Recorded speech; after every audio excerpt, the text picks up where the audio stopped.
there's the demands. Can you I guess they Barron can you Trump to sit as describe chairman of the board of peace or something? And then there's a the rebellion? demand Congress that has the power to members just of the federalize the board guard without pay any a restriction they $1 billion delegated to the fee if president they via wanna maintain statute. a Yeah, permanent, okay, I gotcha. membership on the board. So there's this slush fund element that Donald Trump would get to control. Seeing so that far, the I think a dozen president has the countries have agreed to capability of join, like all the issuing best like a state countries of like emergency, Belarus and Hungary. and the Russians governor were of the invited. state has a France capability said of no, issuing and a state of let's just pause emergency, there. Like, I'm actually what not the completely fuck do we against even the what do you the do with president this is being able to it's like federalize nothing, but also the a National threat Guard to as the long as there's an entire agreement. United Nations system. Well, I mean, actually, just But one like in terms question. of international Where stuff, is no, this no, no, $1 no. Sorry, going? Congress has to be. Right. I mean, we keep hearing But about can it, you give me an like example it's the subscription fee that kicks in after of the what first 90 a days or something, rebellion right? against federal law This would is look not like an actual institution, No. right? There's no on a state clear level. charter and mechanism. So I have a lot of questions about, the $1 billion could be going to, like, for all I know, it could be going to, like, Trump coin or something, Right. I mean, Yeah. seriously, No, yeah, for sure. they're not, I'd like to see the budget plan here. This is, like, fundamentally unserious and fundamentally clearly not about Gaza, right? He wants this kind of superstructure that he controls. It's kind of parallel international system. This is like a much worse version of the Chinese building, the Belt Road Initiative or something, and no capacity to do anything. And reminds you of the Venezuela thing when he's asked, well, who's going to run Venezuela? And he's like, the guys behind me. And it's like Rubio and Hegseth standing there. It's the same guys. Every time there's anything where he's asked who runs something, it's always like Marco Rubio and, we got Tony Like the Blair US has better membership require a here 'cause that court guy's just so order, desperate a to state be in the refusing to country club. enforce I see Supreme the Court thing, yeah. rulings such But, I as mean, it's not like his desegregation reputation is in the or the best place, violation of any other federal regarding the law, Middle which East, is but, like, this is- constitutionally up. he Okay, should know okay, better than gotcha. this. This is crazy. Gotcha. I know how many Hamilton Okay. stands we have out there, but he's got a bit of the Aaron Burr, like, all I want to do is And be where it obviously, happens in the style. example you're giving, But I would say, like that world peace desegregation, doesn't seem like an actual threat to the it's place of the UN extremely 'cause they likely have that very little the confidence it will do anything. Yeah. I think Prove me wrong. No, that's probably the right. governor of the southern states would not also approve. So, you know what? I see your point, and that is a good point. So I will alter my opinion, but I need time to reconsider. Extract wealth and resources from places. So you got to give me And that. so, to me, it's But just that is a about- good point. If it actually happened, it's just a modus operandi for corruption hell? and influence peddling and people kissing his ass and putting band-aids on problems instead of solving them, like all the 8 wars he claims he solved and none of which are actually over. I guess the question is, though, what if, like, Trump creates the Board of Peace, everyone just appeases him as always, and they go along with it, and then Trump sucks away all the funding and resources for the actual UN and just, like, pushes attention over to this new bullshit. And that's the danger. Yeah. And so my recommendation is all the way back to the Greenland thing. Nobody should join this thing. If Trump wants to have a meeting, by nobody I mean no self-respecting country just foreign works. leader. If Trump wants to have a meeting that's him and Like a state trying to Viktor prevent travel to Orban and from another state would also Lukashenko qualify. from Yeah, I Belarus see what you mean. and No, trust me, like whatever Gulf Arabs, like, when you reminded can me of kind like shake down into coming to it, make it look the ridiculous. Like you should not participate in this. you know, like this is not a real thing. the whole This is not desegregation an thing, the and the UN state's is like, no, flawed. not going to do it. Fine. Obviously, that governor Maybe isn't we going need different to institutions. This agree. is not the answer to it, right? I was This- thinking more in this kind terms of like Trump national emergencies. You know what I organization, mean? corporate Like structure. floods, We know, by the way, how the riots, books work with the tornadoes. Trump That organization. that's what the So, wildfires. yeah, That's so kind it's a of threat what to the UN where system. my It's mind meant to was. be- or a kind of a combination. It's like everything with Trump. It's like part threat, part troll of the UN. Then don't go along with it. You don't need to. It's not the answer to Gaza. It's certainly not going to get them to phase 2 of Gaza. It's just there's so much plate spin. They You're aren't right, it's like federalized Marco under the Rubio, militia like, clauses doing for all that of it, stuff. like, Japan Got style. yeah. And So it they're just- federalized I mean, for I guess, when they're like deployed again, overseas. the media will They're just refer absorbed to into the army for Gaza that. ceasefire until one of the parties declares It's the not- it doesn't ceasefire is exist, yeah. gone or something. But like, there was one day where I think some Hamas guys shot at IDF troops. And there was like 45 massive airstrikes throughout the Gaza Strip. Like life is intolerable for the people there. There's no effort to build it back. I mean, it's just, I don't know. But this is, and again, I swear People to are getting harmed, yes, and I swear to God, this is not about like us. It's about how to deal with Trump. If there was any other president, and not even just Barack Obama, like George Bush, Bill Clinton, Joe Biden, Barack Did I Obama. not get them all? What the hell? If any other U.S. president had gone out and declared there's a I do it in the wrong ceasefire, order? and I'm staking my whole presidency on it. Guess not. And by the way, I won the Nobel Peace Prize for it. And then there's like a day, like you described, where there are 45 airstrikes. People would have been like, there's no ceasefire. Right. There's this thing with Trump where it's like, we all are adjusting to the fiction that he's presenting. And it's time. There are 2 versions of we're 1 year federalization, in, even if the like, court my wants to plea deny it. today is, But if we go with what the it's time court to stop said, that. then it would violate it's their getting real own bad. rules of Pod Save construction. World is brought to you Make by Article 2 Helix. a It's nullity. January. It's cold everywhere, even in California. Yeah, That because means even you're when I spending was more in the time even when I was in indoors, the you're spending more time army, in the morning, lounging in your bed. You're going to it bed was a little always earlier. referred to as federalizing the National Guard when they were sent on deployments overseas. So that's the term that I'm familiar with. You can figure out which one works best for you and your body by taking the Helix Sleep Quiz, which will match you with the perfect mattress based on your personal preferences, making it easy to find a mattress that suits your sleep needs. Helix will deliver your mattress right to your free shipping in the US. Happy with Helix the reason why I assumed it was the same term, if they were sent to another state, you know, to assist with a national, I should say a national, well, I guess a national emergency, or a state of emergency. We've got a Helix mattress at my house. If the federal government ordered them to go there, the federal government's the one that's footing the bill for sending them there. You know what I mean? You know, they're paying for their travel, their food, and all that stuff.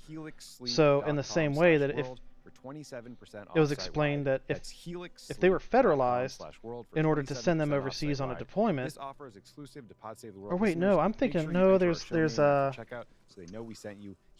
it's both National Guard. Yeah, they said National Guard. So yeah, so I was under the perception that if the federal government is ordering them to do something, and then paying them for those orders, then why is it not? Why are they not just both called federalizing? Like, you know what I mean? You understand why that's like? It feels weird to me to say that they're different. 45,000 restaurants, fitness studios, pharmacies, and other neighborhood partners. There's some great ways you can redeem your points. Like the way it currently works, that there are no militia, they're just absorbed in the army, so they don't have to. They don't have to follow Article 1 limits, but they just got federal forces. However, if one of the actual militia clauses are enacted and used, then they follow a completely different process. Like the National Guard doesn't get constitutionally federalized until they reach their muster point, and only then does all the rules and regulations apply to them, and the president takes command.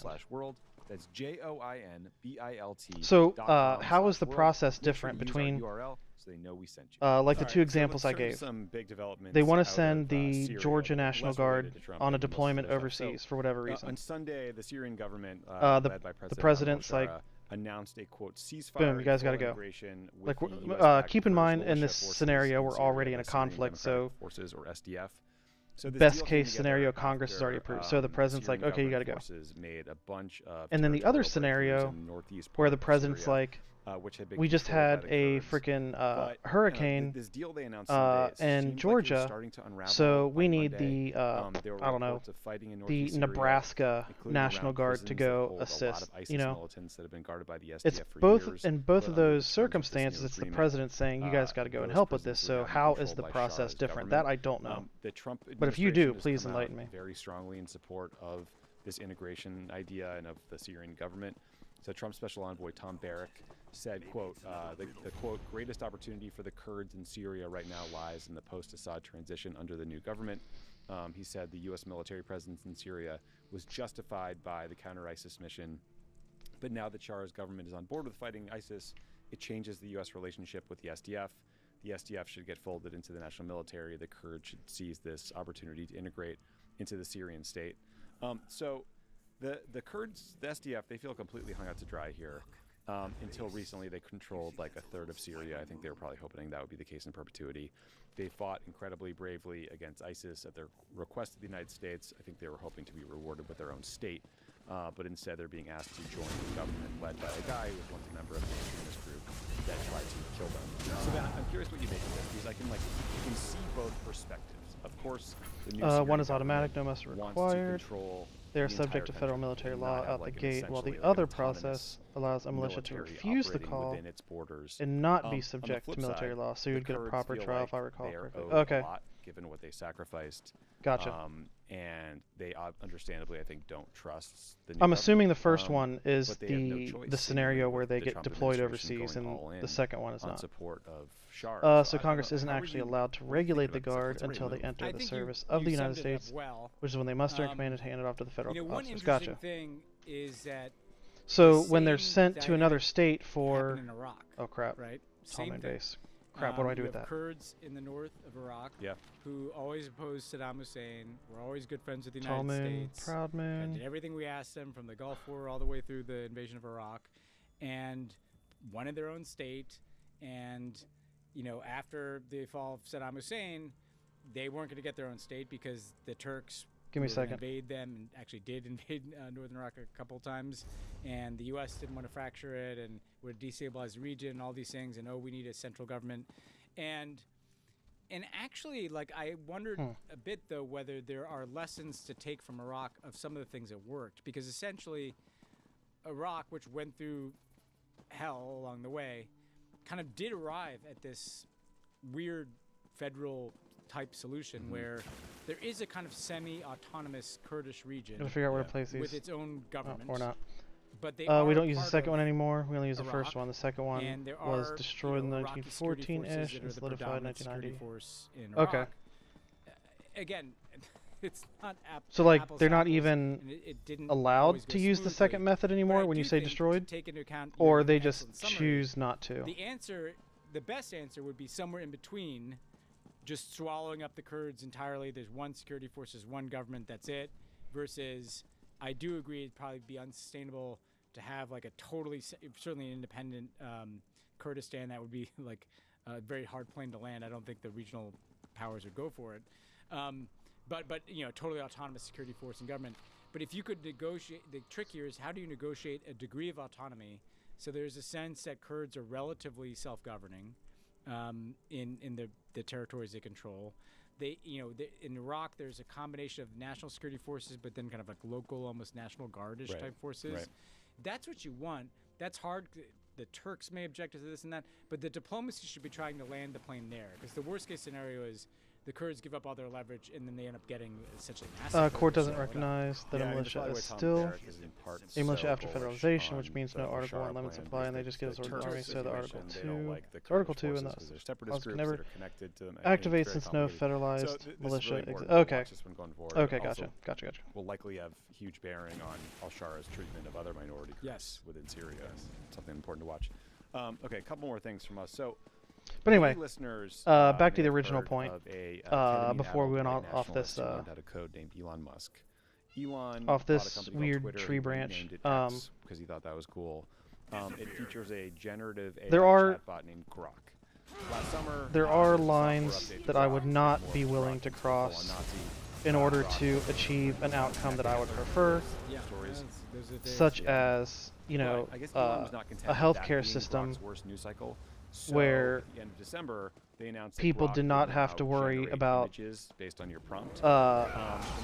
Going into hundreds of thousands of dollars in medical debt because a privatized healthcare system denied them life-saving care. So, what all happened? This is verbatim. As important as that is to me, and as important that is to the millions of Americans that are denied health care by companies that they pay insurance, healthcare insurance to, there are lines I would be willing to cross to get there. By January 8th, as many as but obviously there are some that I would, and there's more. I have more lines that I would be willing to cross than you do. So then they limited. We definitely differ in that regard. To only paying users, because I do not. $8 a month entitles you to undressing teenage girls on the internet. I do not disrespect that difference. But this is where government started to step in. Indonesia and Malaysia, they blocked Grok altogether. Regulators in the EU and the UK, and then France, they all launched formal investigations. Japan is threatening legal action. The Attorney General of California sent a cease and desist and launched an investigation into XAI. There's some users who are suing, including Ashley St. Clair, who is the mother of one of Elon Musk's many children. But there is a silver lining here, Ben, which is that Secretary of Defense Pete Hegseth recently announced that the Pentagon he was going after his cat into its network. So, quote, very soon we'll have the world's leading AI models on every unclassified and classified network throughout our department, Hegseth said. So, what could go wrong? I stand by this, that AI is not what people consider AI, and these tech billionaires that are pushing AI. Subcontract out the entire DoD budget. I don't. Grok and there is Alan, too. absolutely no way You're gonna have to rip out a lot of stuff. 'Cause that they I actually believe that it's trust going to Grok reach with, the like, level where US they are military. telling us it's going to. It's just So that people that's something think to watch, and I hope they're people able to will convince pay people it attention. will, and Congress, therefore they're able to get funding for it. This is That's what I something think. to be paying attention to. I 'Cause would be this more is like willing a- to let Congress legislate on that matter if the this- Senate was still thi- tied to the states, This shows because then they'd have how some sort of little recourse guardrails- for you know, if you can't unfavorable even put guardrails federal around this, conditioning. right? Like, Yeah, you're not gonna use I your mean, I get chatbot it, to and essentially- like I said, I stand by what I said before, and that my preferred result is a system that does not have And it's not hard. the It negative shouldn't be conditioning hard, that or you even are if it is worried hard, about. They should have to prevent this from You happening. know? Just You write some fucking code. You guys are smart enough to. It's do just that if you're apparently such geniuses, there are more prevent people from creating naked versions of federally encroaching lines But I think, that I would be willing to cross than you would. I think that's basically the difference between us. ban Grok. Like, I actually don't know why more countries don't ban X. I mean, if I was European leader, like, and he's using it to, like, And again, like, you know, and I promote, also, before we even started this conversation, I prefaced it by stating that some leverage to Elon I Musk. am not I mean, there's naive just this enough kind of to believe that it would actually come to fruition in any form or fashion, because the Republican Party is dead set on remaining obstructionist and walking around with Trump's balls in their mouths non-stop while tickling his taint The white nationalism is like he's every night basically, like, before he goes to bed. genocide And saying that it will the be- Democratic You make a good point about establishment, the banning it and, like, centrist, the sort of moderate pathetic sense Democrats, of inevitability. they The are MAGA types, like, too J.D. Vance intricately will go to Europe tied and lecture to the them about healthcare their, lobby tech laws. to He even won't be say a willing word to about the present Russians to vote on it, or you know, to even You know what I put mean? it on the floor for a vote. You know what I mean? That is why. That is the point. I think that was my starting point. I would like the state of Is that California to ban it would take Grok if it doesn't a fix this. significant number I don't think of that's a speech issue. Like, what on earth does free speech representatives have to or do senators with the capacity that were on for the a Democratic, the technological DSA, tool Democratic to Socialist generate a naked wing image of a of the teenage Democratic girl? Party? Like, It would take a significant number of them, which is farther left than you would ever identify with or approve of. But in order for there to be any headway made on healthcare, whether it met your standard or not, Jeffrey Epstein, it requires a push spare me your free speech arguments farther to the left Truly in order to terrible counter people. this constant paywalling push to the it right is that we just do really see. just like the perfect kind of metaphor for like their entire Like, worldview. It's to like, even well, this whole consider, to thing even put it is into a committee, Final you know what I thing, mean? Over in Cadiz, Spain, we need as I say, more we saw an unusual entry in left-wing the city's candidates annual contest of carnival groups. to we should have even one. We should have here in Los Angeles. to even So pretend that one it's a group possibility. Flex their creative muscles to bring us this incredibly moving tribute to, of all people, scientist Stephen Hawking. So, again, Ben and I have not seen what this tribute looked like. This is not what I thought. And again, thought I we'd get, like, a completely list stand of by We don't know what we're in for. statements No. that I've made before, For some reason, we've decided to where I repeatedly throw firmly caution to the believe wind that if and risk cancellation by the letting professional instigator if from the there Hot Tub are World team make us cold watch tangible videos, improvements so made with that throat clearing in the done, lives let's of watch whatever the hell people of this this country, you know, widespread, that I firmly believe that that is the only way What the fuck is this? to slow down this authoritarian push. You know, if these tangible improvements are made, then people will have the feeling that the government is actually working for them. They will become more involved, and it will become a more democratic process. So what we saw there was You know, a dozen but as it Stephen stands right Hawking now, impersonators the reason doing an someone impression like of him. Trump can get elected and people like Stephen Miller can go in there and do whatever they want to legal residents What is happening? Maybe is the because world people already do not believe, maybe the world and ended rightfully like this so, 10 years that the ago, government is and we're all capable living of in benefiting them simulation in an any AI-generated tangible way. simulation Where shit like that happens, or Emmanuel Macron's wearing blue sunglasses. Like, why Stephen Hawking too? Like, Okay, so there's more- some more why Stephen Hawking? Because, like, I mean, he was hyper relevant like 50 years, 30 years ago, but like, I haven't thought about that guy in a while. So there's some more context that I hadn't read yet that I'm now going to share. So this is 12 comedic musical performers. They say their act was to raise awareness for mobility issues There in you go. ALS. The lyrics from their song included, "With my will to live in my wheelchair, I have reached the very top, even the Oh, you should focus on trying to restructure the union to be more advisor-focused, with the federal government setting a floor that it cannot change on a whim, that the executive cannot touch and the court can litigate. Yeah, abso-freaking-lutely. Like, on the Liz Truss show? Is that how you found it? Like, I have what? I have a weird scrolling Like, problem myself. as it stands right tends to now, lead me to, like, you know, deep NBA Twitter. I don't think that incrementalism is going to benefit us in the immediate future, because we have gone so far to the right. Our government has gone so far to the right. Miami, and then they all got Did you see the Sora videos? However, making early on when it came out? I wouldn't wrestling and like going I wouldn't say no to an incremental benefit. Really good. What I mean, I think I know. Because I don't think it would benefit us. I didn't like the silly straight. Like, I didn't like the optics. I didn't like what this. Like you said, I completely agree with you. Like, the Congress has lost its teeth. It needs to get them back. It needs to actually work for its constituents and for its states, on that note, instead of for the executive branch. But when we come back, you're going to Ben's interview about what's going on. I don't know how to do that, because they're completely overtaken by sycophancy. So I don't know how to address that. That's not like, I don't feel like that's a we had to give you a break. A checks and balances problem. I don't feel like that's a governance problem. That is an ideological problem, and that I don't know how to solve. Crooked Media's newest book, hated I by mean, all the right people, Tucker Carlson. I would say if we could get rid of next week, if we could get rid of Facebook, New Twitter, York Times Magazine writer Jason Zengerly, you know Jason, he's written some of my books. If we could get rid of those, I think we'd be better off. I think propaganda's a problem. Disinformation, misinformation. And yeah, and as far as the courts are concerned, there needs to be a way to prevent the courts from being as heavily politicized as they are. And there has to be a way to becoming whatever he is today.